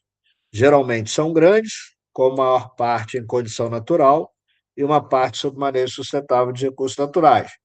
O baixo nível de uso não industrial de recursos naturais é compatível com a conservação da natureza e é considerado um dos principais objetivos dessa área protegida. Então, se a gente percebe, né, que a IUCN também se baseia muito nesse nível de restrição, né? As áreas 1, 2, 4, 5 e 6 são áreas com melhores, perdão. As áreas 1 e 2 e 3 são áreas mais restritivas e com melhor condição natural. As áreas 4, 5 e 6 seriam áreas menos restritivas, com uma condição natural menor, lembrando que essas 6 são áreas onde a natureza está efetivamente protegida. Então, quaisquer objetivos podem se sobrepor à proteção da biodiversidade, né? E aí, fora das áreas protegidas, outras ações são possíveis. Se a gente juntar essas duas coisas, né? Aqui tem exceção, tá, pessoal? Porque, como eu falei, isso está muito. Essa correlação está muito relacionada ao nível de gestão, mas, teoricamente, a categoria 1 seriam, no Brasil, as reservas biológicas, refúgio de vida silvestre e estação ecológica. A categoria 2 não tem muito detalhe, né? São os parques. Categoria 3 também não tem muito diferença, são os monumentos naturais. Na categoria 4, a gente teria a reserva de fauna e as florestas nacionais. Na categoria 5, as áreas de proteção ambiental e as áreas de relevante interesse ecológico. Na categoria 6, as reservas extrativistas e as reservas de desenvolvimento sustentável. E as reservas particulares do patrimônio natural, elas podem se enquadrar ou na categoria 2 ou na categoria 1, de acordo com a gestão delas. Mas elas não estão oficialmente classificadas, né, dentro do sistema internacional, assim como terras indígenas e tal. Isso é até uma discussão que vai nortear seguramente o próximo Congresso Mundial de Áreas Protegidas e Conservadas. Bom, pessoal, então por hoje é isso, né? Eu vou abrir aqui a perguntas, pessoal. Aí vocês têm um QR Code, pessoal, que nós criamos um grupo de WhatsApp do Grupo Brasil Verde para a gente divulgar nossas ações, nossos projetos, né? Eventos, enfim, oportunidades de parcerias, trabalhos e tal. Quem tiver interesse em entrar e acompanhar as ações do grupo, só entrar no QR Code aí, e aí a gente tem também as, as redes sociais minha do Brasil Verde. Muito bem, pessoal, obrigado, né? Vou liberar aqui o acesso para vocês. Se alguém quiser fazer perguntas, ou Guilherme, se tiver perguntas aí, manda para mim. Vamos lá. Magela, é o seguinte, a Raquel, ela vai comentar aí com você, tá? Vou ler as perguntas aqui, tá, professor? A Poliana Gonçalves, né, ela até postou aqui. Tá dando para ouvir? Sim. Que não sabe se ia conseguir ficar até o final, mas ela gostaria, se possível, né, que trouxesse exemplos que se aproximam da tipologia de unidade SNUC previsto no parágrafo único do artigo 5º. Podem integrar o SNUC, excepcionalmente, e a critério do CONAMA, unidades de conservação estaduais e municipais que concebidas... Eu sei. Pode deixar, Raquel, obrigado. É isso. O que acontece? Algumas regiões, como eu disse para vocês, essas categorias, embora a IUCN faça um esforço para reconhecer 6 modelos, são centenas de modelos diferentes espalhados pelo mundo, né? E no Brasil não é diferente, né? No Brasil a gente tem dezenas de categorias distintas. Então, o que o SNUC diz? Olha, se o Estado ou o município conseguir provar que uma categoria que ele tem condições de ter uma categoria que não pode ser compatível com nenhuma das previstas no SNUC, ele pode propor a criação, e o CONAMA tem que regulamentar. Eu dei 2 exemplos na Amazônia, né? As estradas parque e os rios cênicos, né? São 2 modelos da Amazônia que não estão previstos no sistema nacional, mas que no sistema estadual existem, né? Tem outros tantos no sistema de São Paulo, no sistema de vários estados brasileiros, tem outras tantas categorias aí. Ela até complementou no final, que em relação a essa pergunta, qual poderia ser um critério do CONAMA para considerar e aceitar no SNUC? O critério é o que está na lei bem claro lá. O Estado ou o município tem que mostrar que as características que ele quer proteger ou manejar na área não são compatíveis com nenhuma das categorias que já existem lá. Então, tem que ter alguma particularidade que o Estado ou o município mostre para o CONAMA que essa particularidade não está, ou esse conjunto de particularidades não está previsto e não pode ser compreendido por nenhuma das categorias previamente determinadas.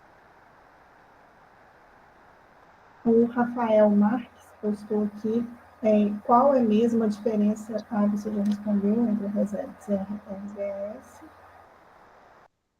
Então, como eu disse, né, Rafael, primeiro, reserva extrativista é uma unidade de uso, reserva de desenvolvimento sustentável é uma unidade de moradia. Na reserva de desenvolvimento sustentável tem que ter uma zona de proteção integral, né? E pode ter algum tipo de manejo por conta do fato de pessoas morarem na região, né? Então, basicamente, são essas diferenças aí.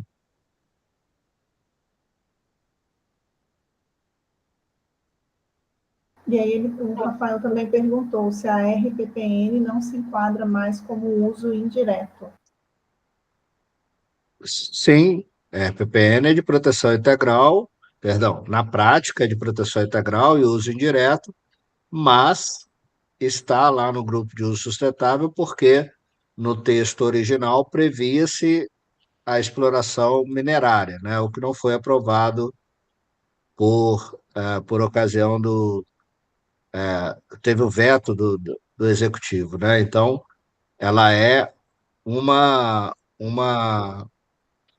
uma unidade de uso sustentável, mas na prática de proteção integral. O Geraldo quer fazer uma pergunta, Geraldo? Vai lá, depois a gente volta para as perguntas do chat. Tá. Pode falar. Boa noite, professor. Eu sempre achava, né, que estação ecológica era mais restritiva que reserva biológica. Por quê? Porque na estação ecológica você limita a pesquisa a 3% da área, conforme você bem colocou, ou 1.500. E a outra, e a reserva biológica, você pode pesquisar em todo o território da unidade, né? Então, assim, por essa restrição eu achava o contrário. Eu entendi que o senhor disse o contrário. É isso mesmo? E eu justifico, Geraldo, é porque como a estação ecológica ela limita a pesquisa científica, mas ela foi criada para proporcionar pesquisa científica. A reserva biológica, ela também permite a pesquisa científica, mas ela não tem esse papel.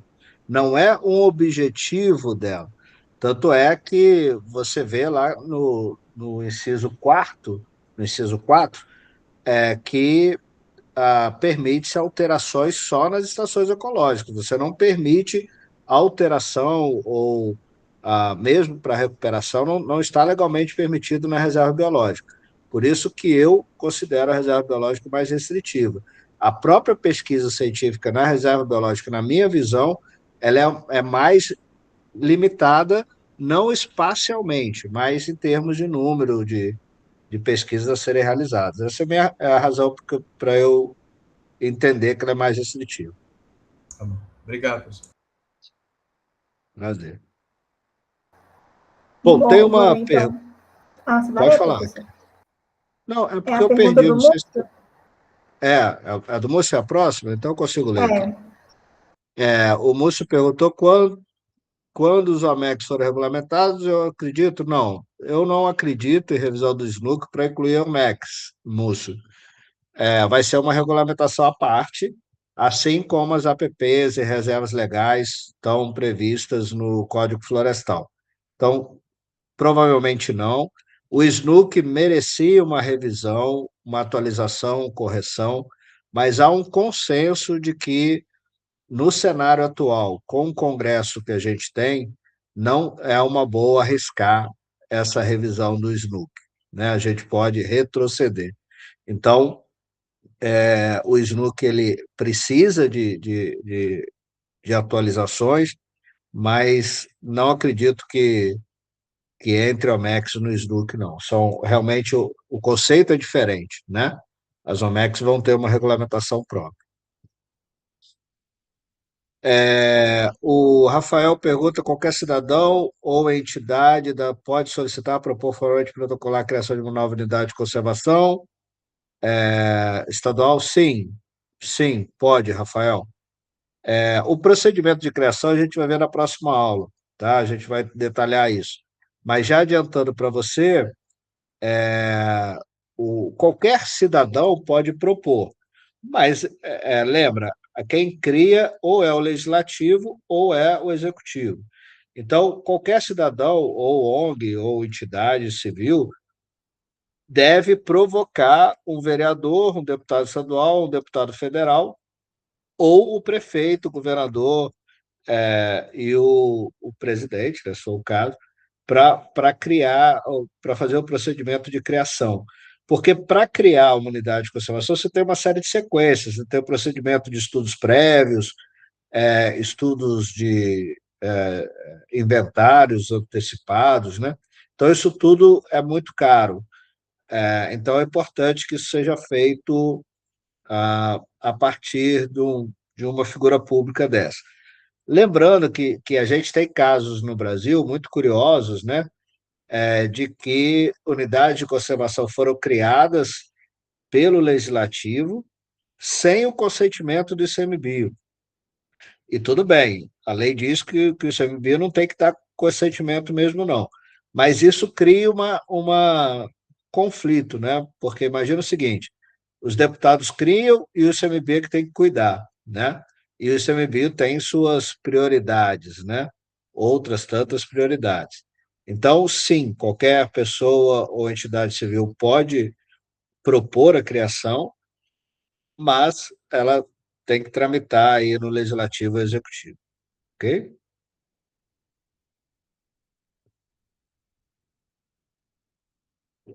Obrigado a vocês pela pergunta, pessoal. Mais alguma pergunta?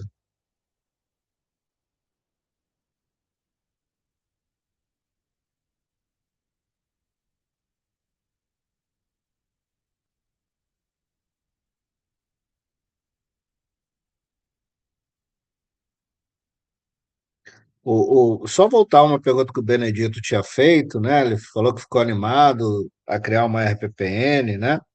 É, e ele pergunta se em Minas Gerais é complicado o processo.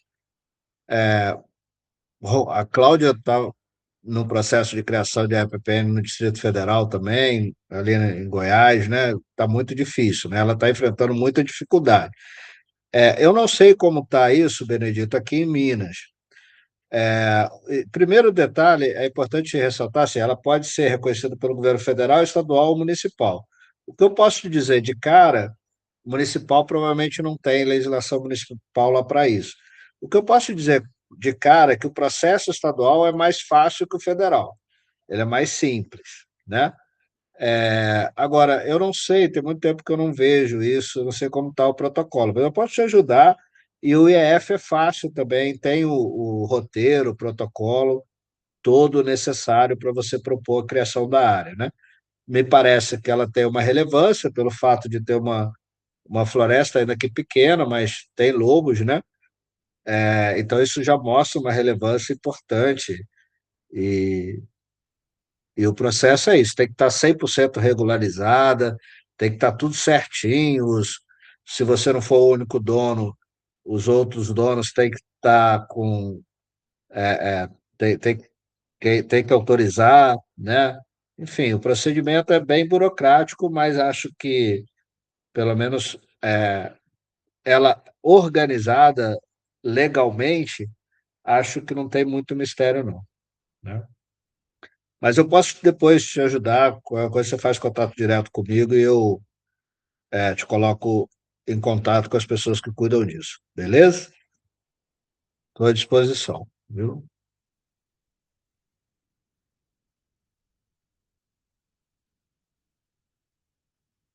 A Cláudia, por exemplo, está tendo a ajuda da Funatura, né, que é uma ONG famosa lá no Centro-Oeste e tal. Aqui em Minas Gerais, certamente tem outras entidades que atuam nesse cenário também, né?